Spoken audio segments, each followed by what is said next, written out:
Dia adalah seorang perempuan. Dia adalah seorang Moab, bukan Israel. Dia adalah seorang perempuan yang bukan berperang, bukan mengalahkan Goliat. Dia bukan mengalahkan tentara musuh. Dia bukan membuat mujizat. Dia seorang perempuan biasa. Tokoh yang seringkali dianggap sepintas lalu. Saudara-saudara, menantu siapakah yang kemudian mau ikut mertuanya, dan mertuanya itu tidak punya apa-apa? Masuk akal kalau Ruth ikut mertuanya Naomi, karena Naomi masih punya ruko yang bisa dijual harga 6M, saudara-saudara. Betul nggak, saudara-saudara? Iya kan? Masuk akal kalau kemudian Ruth ikut Naomi, kalau Naomi masih punya sebidang tanah di sawah, mungkin di kampung begitu, yang bisa dijual untuk kemudian pembangunan jalan tol mungkin, saudara-saudara. Masuk akal. Saya waktu baca saya bilang, waduh, indah sekali ini kitab. Kalau saudara baca Hakim-Hakim, saudara selesai baca, saudara depresi. Pak, saya tuh enggak tuh baca begitu, enggak depresi itu. Iya, kalau saudara baca baik-baik, saudara renungkan baik-baik, saudara depresi. Kenapa? Berantakan. Tapi kalau saudara baca Rut, hati saudara tuh merasa berbunga-bunga, saudara-saudara. Kenapa?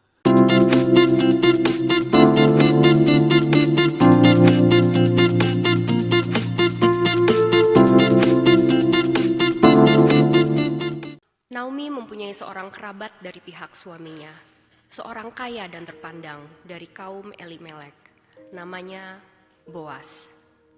Rut perempuan Moab itu berkata kepada Naomi, "Izinkanlah aku pergi ke ladang, memungut bulir-bulir jelai di belakang orang yang bermurah hati kepadaku."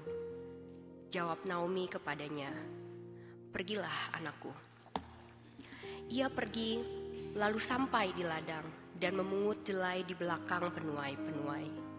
Kebetulan ia berada di ladang milik Boas, yang berasal dari kaum keluarga Elimelek.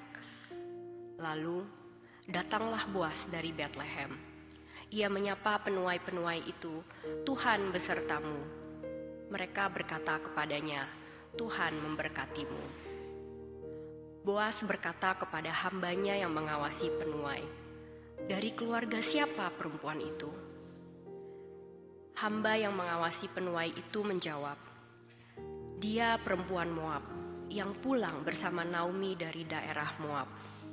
Tadi ia berkata, 'Izinkanlah aku memungut jelai dari antara berkas-berkas jelai ini di belakang penyabit-penyabit.' Begitulah ia datang dan terus bekerja dari pagi sampai sekarang dan beristirahat sebentar saja." Sesudah itu, Boas berkata kepada Rut, "Dengarlah anakku, jangan pergi dari sini, tetapi tetaplah dekat hamba-hambaku perempuan. Lihatlah ladang tempat mereka menuai dan ikuti perempuan-perempuan itu. Aku telah memperingatkan hamba-hambaku lelaki supaya jangan mengganggumu. Jika engkau haus, pergilah ke tempayan-tempayan dan minumlah air yang dicedok oleh hamba-hamba itu." Lalu Rut sujud menyembah dengan mukanya sampai ke tanah dan berkata kepadanya, "Mengapa engkau bermurah hati kepadaku dan memperhatikan aku, padahal aku orang asing?" Boas menjawab dia, "Telah diceritakan orang kepadaku segala sesuatu yang telah kau lakukan terhadap ibu mertuamu sesudah kematian suamimu. Bagaimana engkau telah meninggalkan ayah dan ibumu serta tanah kelahiranmu, lalu pergi kepada bangsa yang dulu tidak kau kenal." Kiranya Tuhan membalas perbuatanmu. Kiranya upahmu dikaruniakan sepenuhnya oleh Tuhan Allah Israel, yang di bawah sayapnya engkau datang berlindung. Demikianlah firman Tuhan. Dalam kehidupan seringkali ada perjalanan hidup kita yang kita harus akui. Ada tangan Tuhan, ada perlindungan Tuhan, ada kesetiaan Tuhan yang tidak terlihat. Yang kok ketika kita lihat ke belakang, kok bisa ya? Kok bisa ya saya lalui? Kok bisa ya perjalanan yang begitu berat itu? Kok bisa ya saya bisa jalan dan ada sebagaimana saya ada? Dan hari ini saudara-saudara, saya ingin katakan kepada kita bahwa bagian firman Tuhan yang kita bacakan tadi adalah bagian firman Tuhan yang juga mengulangi apa yang menjadi kesaksian tangan Tuhan yang menuntun kedua orang bernama Naomi dan Rut ini. dua tokoh yang sebenarnya sangat minor. Dua tokoh yang sebenarnya sangat-sangat tidak sering dibicarakan, tidak sering dikhotbahkan. Bahkan dalam 1 tahun, saudara-saudara, saya yakin di gereja belum tentu bicarakan tokoh yang namanya Rut ini. Karena dia adalah seorang perempuan. Dia adalah seorang Moab, bukan Israel. Dia adalah seorang perempuan yang bukan berperang, bukan mengalahkan Goliat. Dia bukan mengalahkan tentara musuh. Dia bukan membuat mujizat. Dia seorang perempuan biasa. Tokoh yang seringkali dianggap sepintas lalu. Dan jujur kata, nama Rut itu saudara-saudara mungkin muncul, mungkin 4 tahun atau 5 tahun sekali. Karena ini jarang sekali untuk dibahas, karena dia cuma perempuan biasa. Rut adalah seorang perempuan Moab yang menikah dengan anak Naomi. Jadi Naomi itu adalah mertuanya. Naomi dan Elimelech adalah suami istri yang merantau ke Moab. Karena di Israel pada waktu itu sedang terjadi kelaparan. Singkat cerita, Elimelech meninggal. Kemudian kedua anak laki-lakinya, yaitu Mahlon dan Kilion juga meninggal, saudara. Mahlon dan Kilion menikahi perempuan Moab. Yang satu namanya Rut, yang satu namanya siapa? Orpa, saudara-saudara. Kedua perempuan ini kemudian menjadi janda bersama-sama dengan Naomi. Lalu Naomi mengatakan kepada Rut dan Orpa, kalian masih muda, saya tidak punya lagi anak untuk meneruskan pernikahan Levirat. Silakan kalian pulang, carilah suami untuk melindungi kalian. Orpa pulang ke rumah orang tuanya. Tapi Rut kemudian berkata kepada Naomi, aku ikut dengan engkau. Aku ikut dengan engkau. Bangsamu adalah bangsaku, Tuhanmu adalah Tuhanku. Aku ikut dengan engkau. Rut memilih untuk ikut dengan Naomi, seorang janda yang tidak punya apa-apa. Seorang janda yang bisa jadi pulang ke Bethlehem, bahkan mungkin saja tidak punya tempat tinggal. Rut memilih untuk ikut seorang ibu mertua yang baru saja dikenalnya, bukan yang membesarkan dia. Seorang ibu mertua yang bagi banyak orang bilang, lebih jahat ibu kota daripada ibu mertua, bukan? Salah ya, kebalik ya. Lebih jahat ibu mertua daripada ibu kota, begitu? Saudara, tetapi Rut dengan keputusannya, dia ikut Naomi. Maka cerita kita sampai kepada pasal yang kedua. Di situ Rut berinisiatif. Dia bilang, aku pergi, biarkan aku pergi ke ladang, izinkan aku pergi ke ladang. Supaya aku memungut bulir-bulir jelai. Karena apa? Karena kita tidak punya uang untuk makan. Kita tidak punya bahan makanan. Saudara, Rut ini ketika saya renungkan, saya tuh ketika membaca kitab Rut, saya merasa ini orang luar biasa. Saudara-saudara, menantu siapakah yang kemudian mau ikut mertuanya, dan mertuanya tuh tidak punya apa-apa. Masuk akal kalau Rut ikut mertuanya Naomi, karena Naomi masih punya ruko yang bisa dijual harga 6M, saudara-saudara. Betul nggak, saudara-saudara? Iya kan? Masuk akal kalau kemudian Rut ikut Naomi, kalau Naomi masih punya sebidang tanah di sawah, mungkin di kampung begitu, yang bisa dijual untuk kemudian pembangunan jalan tol mungkin, saudara-saudara, masuk akal. Tetapi Rut sadar betul bahwa mereka tidak punya apa-apa. Dan yang berinisiatif untuk kemudian cari makan adalah Rut. Luar biasa bukan? Ini orang luar biasa, saudara-saudara. Biarkan aku pergi, kata Rut, untuk kemudian supaya kita bisa makan. Biarkan aku memungut sisa-sisa dari orang yang menuai, saudara-saudara. Sebenarnya budaya ini adalah budaya yang menarik. Saudara mungkin berpikir memungut sisa, kok bisa? Sebenarnya di Israel pada waktu itu, saudara-saudara, ada sebuah hukum yang saudara bisa baca dalam Imamat pasal yang ke-19, ayat 9, ayat 10, pasal 23, ayat 22, Ulangan pasal 24. Saudara akan menemukan di situ di mana Tuhan memerintahkan kepada orang Israel. Kalau kamu menuai, jangan engkau menuai habis-habisan. Jangan ambil semuanya sampai ke sudut ladang. Dan janganlah kau tuai segala yang ketinggalan. Ada yang jatuh, diambil semuanya. Jangan, kata Tuhan. Kalau kamu menuai, ambil yang kamu ambil, masih ada sisa-sisanya, biarin. Tujuannya apa, saudara-saudara? Supaya orang miskin dan orang asing itu bisa makan. Hebat ya, saudara-saudara ya. Kadang kita berpikir, perjanjian lama itu bangsa Israel memusuhi bangsa-bangsa lain. Salah. Kalau saudara menganggap bahwa di perjanjian lama bangsa-bangsa lain itu kemudian dimusuhin, diperangin dan sebagainya, salah. Saudara melihatnya cuma sepotong. Kenapa kesan perjanjian lama orang asing itu betul-betul dibenci dan sebagainya? Itu karena ada sebuah budaya untuk menjaga kemurnian orang Israel menyembah Yahweh, menyembah Tuhan. Kalau bergaul dengan bangsa lain, kamu bisa mengikuti bangsa lain menyembah Tuhannya. Mengikuti budaya bangsa lain, mengikuti orang lain. Makanya Alkitab mengatakan pergaulan yang buruk merusak kebiasaan yang jahat. Salah ya, pergaulan yang buruk merusak kebiasaan yang artinya sudah bangun saudara ya. Artinya bahwa bangsa Israel dilarang untuk kemudian bergaul dengan bangsa lain dengan maksud kalau kamu ketularan budaya bangsa lain itu bahaya, kamu tidak boleh. Tapi apakah bangsa lain kamu boleh tetap hidup?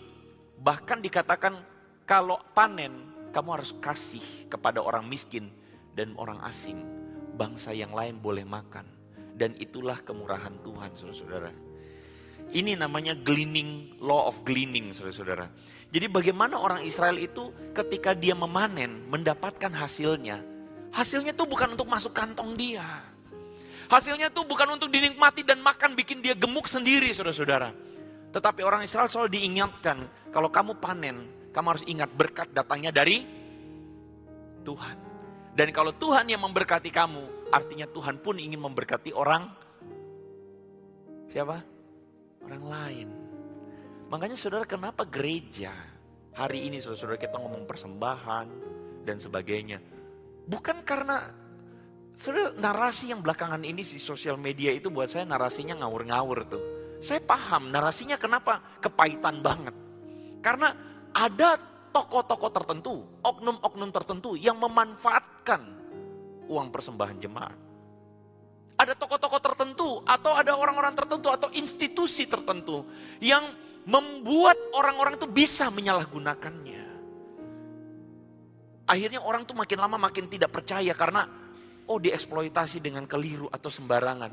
Saya bisa melihat bahwa tujuan dari persembahan itu apa? Pada akhirnya melayani orang lain. Supaya pelayanan tetap jalan. Menjadi berkat untuk orang lain saudara-saudara. Dan jemaat harusnya punya mentalitas, kenapa saya memberi? Karena berkat datangnya dari Tuhan. Dan Tuhan pun ketika memberkati saya pun dimampukan untuk memberkati orang lain. Saudara-saudara, itu prinsip kemurahan Tuhan. Itu adalah kemurahan Tuhan. Makanya Rut kemudian bisa pergi dan sampai di ladang tanah milik Boas. Entah bagaimana Rut datang ke ladangnya Boas. Saya percaya pada waktu itu ladangnya bukan cuma milik Boas doang saudara. Pasti ada yang lain, tetapi Rut bisa datang ke ladang atau tanah milik Boas dan disitulah dia mulai memungut sisa-sisa panen. Dia memungut bulir-bulir panen saudara-saudara yang jatuh. Memungut sisa-sisa yang setelah disabit saudara-saudara oleh para penuai. Dan disitulah Rut mendapatkan perhatian sang pemilik ladang namanya Boas. Boas bertanya, dia siapa? Siapa dia? Seorang perempuan yang masih muda. Seorang perempuan yang dengan rajin memungut sisa-sisa. Siapa dia? Dan kemudian dikasih jelasin sama bujangnya saudara. Dia adalah perempuan Moab yang pulang bersama-sama dengan Naomi. Saudara jangan lupa Boas adalah kerabat dari Elimelek. Boas pasti kenal Naomi. Dan saya percaya Boas dalam sepersekian waktu, Boas berpikir, kok ada perempuan yang mau ikut Naomi? Kok ada perempuan yang mau ikut seorang janda? Kok ada perempuan muda yang benar-benar mau ikut seorang janda, dan itu artinya konsekuensinya perempuan muda inilah yang bekerja untuk memenuhi kebutuhan Naomi, mertuanya. Bekerja untuk memenuhi kebutuhan Naomi. Saya yakin ketika saya ngomong begini sebagian dari saudara bergetar. Kenapa? Karena saudara tahu dalam hati saudara yang paling dalam, mertua-mertua Anda menginginkan menantu yang kayak begini. Amin. Bahkan saudara sebagai menantu pun saya yakin ada sebagian dari saudara tertegur oleh firman Tuhan ini. Rut bukan orang yang mulai dengan pertanyaan, saya dapat apa? Halo? Ruth bukan orang yang mulai dengan pertanyaan, kalau saya ikut mama, panggilnya ya mungkin ya, Ii, apapun lah itu, saya dapat apa? Dia tidak mulai dengan pertanyaan saya dapat apa. Dia mulai dengan sebuah pertanyaan, apa yang bisa saya lakukan? Sudah luar biasa nggak saudara? Bujangnya mengatakan begini, ia berkata, izinkanlah kiranya aku mengumpulkan jelai di antara berkas-berkas jelai itu. Begitulah Ruth datang dan terus sibuk dari pagi sampai sekarang. Seketika pun ia tidak berhenti, saudara lihat. Bukan cuman mau bertanya mulai dengan pertanyaan apa yang saya bisa lakukan supaya mama bisa makan, bisa apa. Tapi dia bekerja dengan keras. Rajin bekerja, setia pada perkara yang kecil. Saudara, mungkin saya terkesan mengagung-agungkan Ruth, mohon maaf. Tidak bermaksud juga mau mengagungkan Ruth. Tapi sebenarnya kenapa saya sampai pada kesimpulan ini? Karena sebenarnya ketika kita membaca kitab Ruth, kalau saudara baca di Alkitab saudara, kitab Ruth itu dimulai dengan satu kitab sebelum Ruth. Kitab apa itu? Hakim-hakim. Hakim-hakim. Dan kitab Hakim-hakim sengaja ditaruh berdampingan dengan kitab Ruth. Kenapa? Karena kitab Ruth atau kisah Ruth itu kontemporer dengan kitab Hakim-hakim. Atau kejadian Hakim-hakim. Jadi kejadian Ruth itu kejadian yang sama terjadi at the moment. Pada momen yang sama dengan momen Hakim-hakim itu terjadi. Dan kalau saudara baca Hakim-hakim, saudara akan ketemu bagaimana Hakim-hakim di Israel hidupnya berantakan, hancur-hancuran. Orang-orang yang dipakai untuk memimpin pasukan, berperang, menyelamatkan orang Israel yang hari itu sedang hancur-hancuran moralnya, berantakan moralnya. Kenapa? Karena kalau saudara baca Hakim-hakim di awal, saudara akan ketemu bangsa Israel mengikuti kebiasaan buruk bangsa-bangsa lain. Nah, itu masalahnya. Bangsa Israel menghidupi cara hidup orang-orang lain, bangsa-bangsa lain. Mereka menghidupi dosa, mereka menghidupi cara hidup yang kelantur. Perspektif hidup yang ngawur, saudara-saudara. Akhirnya bangsa Israel benar-benar berdosa, hancur di hadapan Tuhan. Ketika hancur, Tuhan kirim, Tuhan izinkan mereka dijajah. Dijajah oleh bangsa-bangsa sekeliling mereka. Akhirnya, hakim-hakim ketika bangsa Israel berteriak kepada Tuhan, Tuhan tolong, biasa, ya kan? Lebih cari Tuhan kalau waktu susah, ya kan? Waktu susah datang kebaktian doa, saudara teriak, wah Tuhan. Oh, Pak Andre emang waktu itu kebaktian doa udah ada? Belum, itu cuman bercandaan saudara ya. Datang minta Tuhan tolong gitu. Akhirnya apa? Akhirnya Tuhan tolong dengan hakim-hakim. Tapi kalau saudara baca kitab Hakim-hakim, saudara akan ketemu hakim-hakim ini juga enggak beres. Saudara, kitab ini kasih tahu sama kitab ini kalau saya renungkan Hakim-hakim itu mengerikan. Dan kitab ini selalu bikin saya ingatkan diri saya bahwa dipakai Tuhan belum tentu berkenan buat Tuhan. Halo? Halo? Itu hakim-hakim. Simpson contohnya adalah seorang yang kuat sekali. Tidak ada yang bisa mengalahkan dia. Tiap kali dia berperang gak ada yang bisa bunuh dia. Gak ada yang bisa tangkap dia. Bahkan colek dia pun gak bisa. Dibunuh semua sama dia. Tetapi Simpson yang sama adalah Simpson yang hidupnya bejat. Maaf, tidur dengan perempuan sana, perempuan sini. Hidup, ngawurnya minta ampun saudara-saudara. Dipakai Tuhan, belum tentu berkenan buat Tuhan. Dan itu pun harus jadi teguran buat kita jemaat. Pelayanankah kita? Apalagi, sebut aja. Posisi jabatan apakah kita di gereja? Apalagi saudara, rajin ke gereja. Kelihatan rohani, belum tentu berkenan buat Tuhan. Itu terjadi pada zaman hakim-hakim. Bejatnya hancur-hancuran. Pahlawan, hero yang diagung-agungkan, ditinggikan. Kalau perlu, kalau zaman dulu saudara sudah ada sosial media. Keluar di mana-mana, di TikTok, di YouTube saudara mungkin, di Instagram. Followersnya banyak. Itu hakim-hakim itu. Tapi kalau saudara bandingkan hidupnya dengan seorang perempuan sederhana namanya Ruth. Di mata Tuhan, kualitasnya beda jauh. Itulah sebabnya kenapa dari tadi kelihatannya saya seperti mengangkat Ruth. Karena saya melihat bahwa bukan Ruth-nya saudara. Tetapi ada kualitas di dalam diri Ruth. Yang betul-betul kalau saudara bandingkan dengan Hakim-hakim itu kayak langit sama bumi, saudara. Itu kejadiannya sama betul-betul, Hakim-hakim dan Rut itu sama kejadiannya. Cuman beda kota aja. Tetapi bagi orang-orang Israel hari itu yang diutamakan, dielu-elukan, ditinggikan itu hakim-hakim. Kenapa? Karena hakim-hakim berperang. Tapi kalau saudara baca baik-baik, hakim-hakim itu hidupnya bobrok. Tidak semua bobrok banget, ada yang oke lah, gak kelihatan, gak diceritain. Tapi beberapa diceritain dengan sangat ironi, bobrok, berantakan, ngelantur saudara-saudara.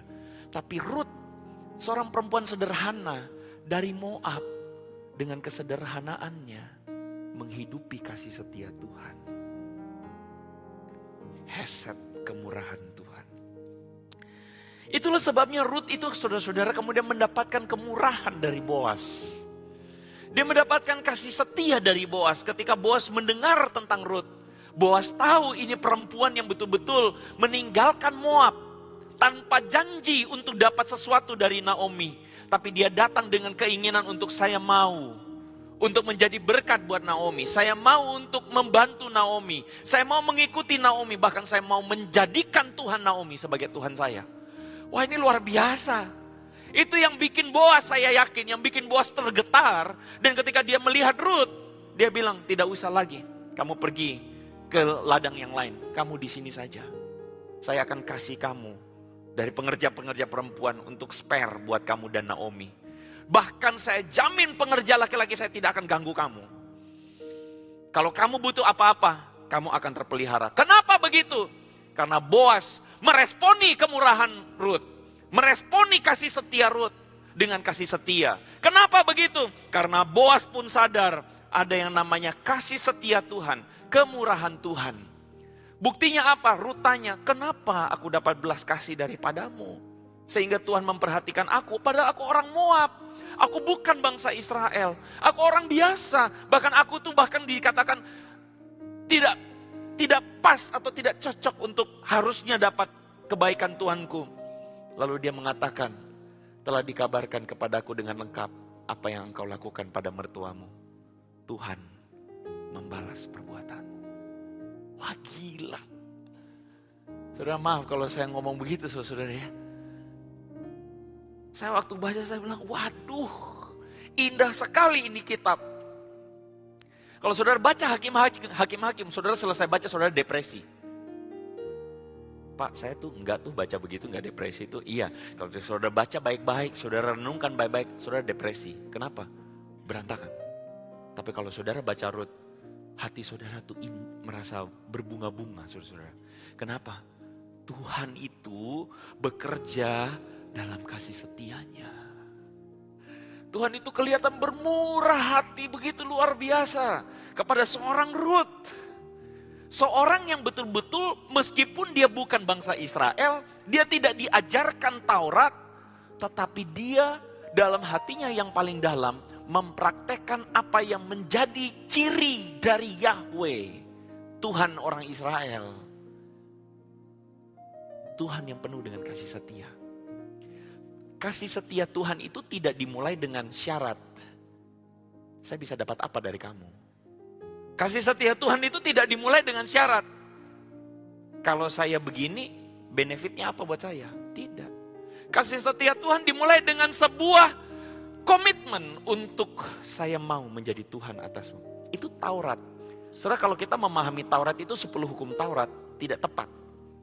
Karena Taurat itu dimulai dengan akulah Tuhan Allahmu yang membawa engkau keluar dari tanah Mesir, dari tempat Hukum duluan atau anugerah duluan? Halo? Hukum duluan atau anugerah duluan? Anugerah duluan. Komitmen untuk mengasihi Israel duluan, baru ada hukumnya. Tapi kalau kita hidup di dunia sekarang kebalik ya saudara-saudara ya. Dunia kita sekarang itu adalah dunia yang selalu mau, kalau gue begini, gue dapat apa? Iya enggak? Kalau saya lakukan ini, benefitnya apa buat saya? Dan tanpa sadar kita anak-anak Tuhan menghidupi kehidupan dengan perspektif itu. Tanpa sadar kita anak-anak Tuhan dalam menjalani pelayanan kita, kehidupan kita, pekerjaan kita. Tanpa sadar kita menghidupi perspektif, saya dapat apa? Saudara-saudara tentu Saya tidak bermaksud untuk mengatakan kalau gitu nanti kalau saudara buka toko, saudara kasih semuanya gratis. Bukan itu. Tapi maksud saya adalah, saudara-saudara kadangkala kita selalu hitung untung rugi. Iya enggak? Kadang-kadang dalam pelayanan, kalau saya mau pelayanan ini, untung ruginya apa buat saya? Kalau saya mau terlibat di sini, untung ruginya apa buat saya? Kita lupa bahwa cara kerja Tuhan adalah Tuhan mulai dengan kasih setia. Tuhan mulai dengan komitmen untuk mengasihi. Tuhan mulai dengan komitmen untuk saya mau untuk memberi diri saya. Itu Tuhan. Dan Tuhan punya prinsip itu dihidupi oleh Ruth. Dan Ruth yang menghidupi prinsip itu ternyata tidak dibiarkan kekurangan. Ada Boas yang juga punya frekuensi yang sama. Punya kemurahan Tuhan. Boas menyatakan kemurahannya kepada Ruth. Indah bukan saudara-saudara? Halo? Ketika saudara ketemu dengan frekuensi yang sama, kemurahan yang sama, nilai hidup yang sama, saudara akan menemukan betapa luar biasa Tuhan dan kasih setianya. Saudara-saudara, kalau saudara bandingkan dengan kitab Hakim-Hakim, itu tadi yang tadi saya sempat singgung saudara ya. Dosa, terus kemudian ditabok sama bangsa lain, nangis-nangis, ya minta ampun sama Tuhan. Lalu Tuhan kirim, ya udah hakim-hakim bantuin berperang. Habis setelah damai, dosa lagi. Itu hidup kita banget tuh, manusia tuh. Ya kan? Ditabok lagi, dicubit sedikit sama Tuhan. Habis itu nangis-nangis, Tuhan tolong lagi. Terus kemudian dosa lagi, begitu. Saudara-saudara, di tengah perputaran yang bobrok itu, Tuhan menyatakan kasih setianya. Hosea pasal 11 ayat yang ke-8 mengatakan, sama-sama kita baca ya. 1, 2, 3. Tapi masakan aku membiarkan engkau hai Efraim, menyerahkan engkau hai Israel. Hatiku berbalik dalam diriku, belas kasihanku bangkit serentak, sebab aku ini Allah dan bukan manusia. Saudara mengerti kenapa bagian yang itu saya warnain kuning? Kenapa saudara-saudara? Karena kalau Tuhan manusia, Tuhan udah buang Israel. Bahkan saya boleh bilang begini, kalau Tuhan tuh manusia, Tuhan udah buang kita. Apakah saudara merasakan itu? Apakah saudara mengamini itu? Kalau Tuhan itu manusia, Tuhan udah buang kita. Kenapa? Tuhan dapat benefit gak dari kita? Halo? Tuhan dapat benefit gak saudara-saudara? Bahkan setiap hari Tuhan disenangkan gak dengan hati kita? Dengan kita? Saya rasa tidak ada satupun dari kita yang cukup pede mengatakan, saya Pak, tiap hari menyenangkan hati Tuhan. Tidak ada. Kalau Tuhan manusia, Tuhan buang kita. Tapi Tuhan bilang, sebab aku ini Tuhan, dan aku tidak akan menyangkali kasih karuniaku. Saudara-saudara, ini yang disebut sebagai covenant. Perjanjian antara Tuhan dan umatnya. Yang kalau kita baca Rut pasal 2, kita lihat meskipun Rut bukan umat Israel, tapi dia mulai dengan perjanjian kepada Rut. Bangsamu adalah bangsaku. Allahmu adalah Allahku. Kemanapun engkau pergi, aku akan ikut. Saya merinding loh ngomong ini. Gila. Izinkan saya ngomong gila ya saudara ya di mimbar ya. Gila saya bilang. Luar biasa. Dan Rut punya kasih setia itu saudara. Ketemu dalam waktu Tuhan. Tuhan tidak bawa dia ke ladang yang lain. Tuhan giring dia sampai ke satu ladang tempat anak Tuhan. Namanya Boas. Dan Boas adalah orang yang juga punya value yang sama. Dia mengerti dan menghargai apa itu kasih karunia. Dia tahu ada seorang perempuan Moab yang berbeda dari yang lain. Boas mengatakan, kamu bukan cari seorang laki-laki muda atau laki-laki kaya. Tapi kamu adalah seorang perempuan yang baik. Perempuan yang penuh kasih setia. Karena itulah aku pun akan menyatakan kasih setia. Kemurahan berjumpa dengan kemurahan. Luar biasa saudara. Dan dari sini saudara kita melihat di dalam Rut. Bagaimana kemurahan Tuhan itu. Tuhan nyatakan sepanjang sejarah kepada kita. Melalui seorang perempuan sederhana namanya Rut. Saudara-saudara, hari ini ketika merenungkan kasih setia Tuhan dan kemurahan Tuhan, seperti saya bilang, kalau saudara boleh kesaksian dan saudara betul-betul harus kesaksian, ibadah kita selesai besok pagi. Bahkan mungkin 2 hari lagi baru selesai. Karena saya yakin saudara bisa menyaksikan semuanya itu. Saudara, kita gak bisa pungkiri, kita gak bisa sangkali bahwa ada pertolongan Tuhan, kemurahan Tuhan. Semua dimulai dengan berkat Tuhan, bukan kita. Tapi dimulai dengan berkat Tuhan, kita bisa kesaksiannya banyak. Tapi inti penekanan saya bukan pada kesaksiannya yang banyak. Tapi pertanyaannya, hidup kita hari ini ada di sebelah kiri atau sebelah kanan? Saya bukan ngomong dosa ya saudara-saudara ya. Karena bagi saya, mungkin ada sebagian dari kita mengatakan, Pak, saya tidak berzina kayak Simpson. Oh iya memang, ngapain juga mesti begitu. Tapi ide utama dari hakim-hakim pada waktu itu bukan soal berzina. Ide utamanya adalah bukan soal bunuh orang. Tapi apa yang menjadi kontras dengan Rut adalah hakim-hakim hidup untuk dirinya sendiri. Mereka cuma peduli dengan apa yang menjadi dirinya sendiri. Terutama Simpson ya. Simpson itu adalah hakim-hakim yang tidak mau tahu dengan kepentingan orang. Dan kalau saudara baca baik-baik, dia berperang karena dia berurusan dengan bangsa lain perkara dirinya sendiri. Dia cuma mau cari tahu kehendaknya dia. Dia cuma mau cari tahu apa yang jadi kepentingan dia. Itu Simpson. Dan itu kontras 180 derajat dengan seorang perempuan muda, orang asing namanya Rut ini. Yang memulai bukan dengan saya dapat apa. Tapi dia memulai dengan aku ikut Naomi. Kemanapun engkau pergi, aku pergi. Aku akan bantu kamu. Aku akan kerja untuk supaya kita makan. Aku mau ikut kamu. Di mana hidup kita sekarang jemaat? Sebelah kiri atau sebelah kanan? Apa yang sedang kita pikirkan akhir-akhir ini? Apa yang sedang kita cari akhir-akhir ini? Kepentingan diri kita kah? Ataukah kita menghidupi apa yang menjadi esensi dari karakter Tuhan? Kemurahannya, kesetiaannya jadi berkat. Bukankah gereja dipanggil untuk menjadi eklesia? Dipanggil keluar untuk menjadi berkat, menjadi terang.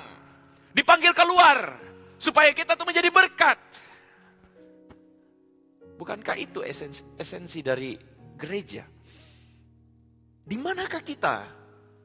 Apakah kita berada pada pihak yang dielulukan karena perang? Dielulukan karena baru dapat kangtam? Dielulukan karena baru menang tender? Dielulukan karena kita baru beli BYD?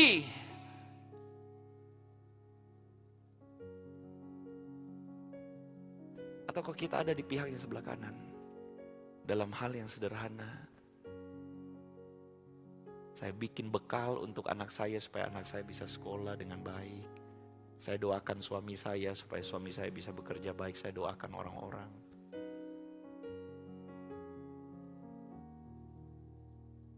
Saya bantu orang ini. Saya berikan diri saya untuk melayani Tuhan. Sepenuhnya buat Tuhan. Kisah Rut adalah kisah yang saya pikir cukup menampol hidup saya. Dan saya berharap menampol hidup saudara-saudara. Bukankah indah kalau kita ditampol oleh firman Tuhan? Amin? Amin? Saya terharu karena kita Rut itu ngomong sama saya pribadi bahwa Tuhan tuh perhatikan orang-orang yang paling kecil. Saya terharu karena waktu saya baca ini saya pikir Tuhan engkau baik. Karena engkau melihat hati umatmu yang paling dalam. Rut tuh setia. Dia bukan hakim. Dia tidak angkat pedang. Dia bukan tokoh yang hebat. Dia tuh kalau misalnya dalam acara Natal dia tuh figuran saudara-saudara. Figuran paling ujung mungkin. Dia tuh mungkin dia jadi asyir di WC saudara-saudara. Rut itu tokoh yang paling ujung tuh saudara-saudara, paling kecil itu.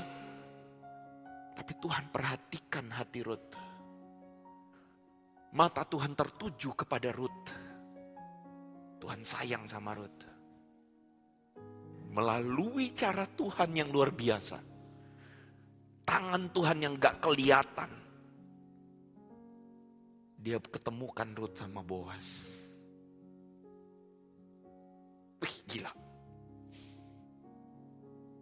Saya terharu karena Tuhan itu tidak membuang engkau. Ada di antara engkau hari ini, engkau bukan orang yang gimana-gimana, saya yakin. Engkau orang biasa, mungkin AI, asuk-asuk yang biasa. Tapi tiap pagi engkau mendoakan cucu-cucumu. Engkau masak buat keluargamu. Bahkan mungkin engkau bagi somai buat teman-teman, buat apa. Engkau bukan orang berlimpah gimana-gimana. Biasa-biasa aja. Tapi saya kasih tahu, mata Tuhan tertuju kepadamu.